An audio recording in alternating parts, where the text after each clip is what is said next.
Good afternoon, everyone. So today we're going to be learning a scripture skill known as listing. So for those of you who don't know what listing is, this will be helping to explain it, and as well as to show off an example of it. It's a skill that can be used in pretty much any set of scripture, however you want to.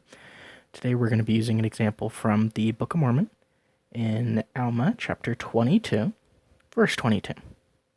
So the idea behind listing is that, much like flag phrases and other things that you find in the scriptures, it is basically trying to catch your attention and to point something out in a particular manner.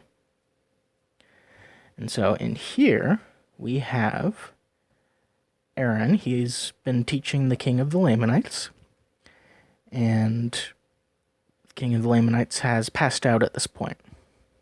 So we can see up here in the context that up here, if you can't see it, the queen's pretty much freaking out at this point.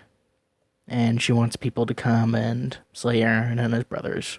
Which really stinks. But then we get to verse 22. And we see how Aaron responds. We see what he does here. So we're going to go ahead and list the stuff out. So first he notices. He notices that the queen's ticked off and that she's fairly determined to follow through on this. He also understands the hardness of the hearts of everyone.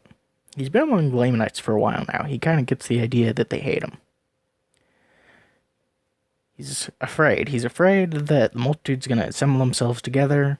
There will be contention, disturbance, etc.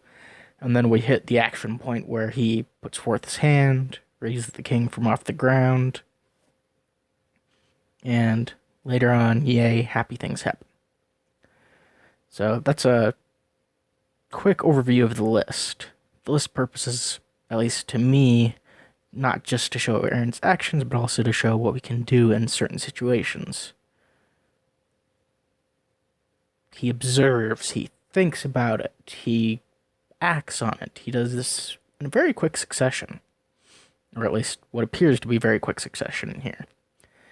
And I think the so what can we apply this to our lives exactly is we're thrown in a lot of situations in life. Sometimes they're happy, sometimes they're unhappy. And we need to be aware of those around us. We need to be aware of the situations we put ourselves into so we can know how best to react. But we also need to be at least somewhat thinking about these things.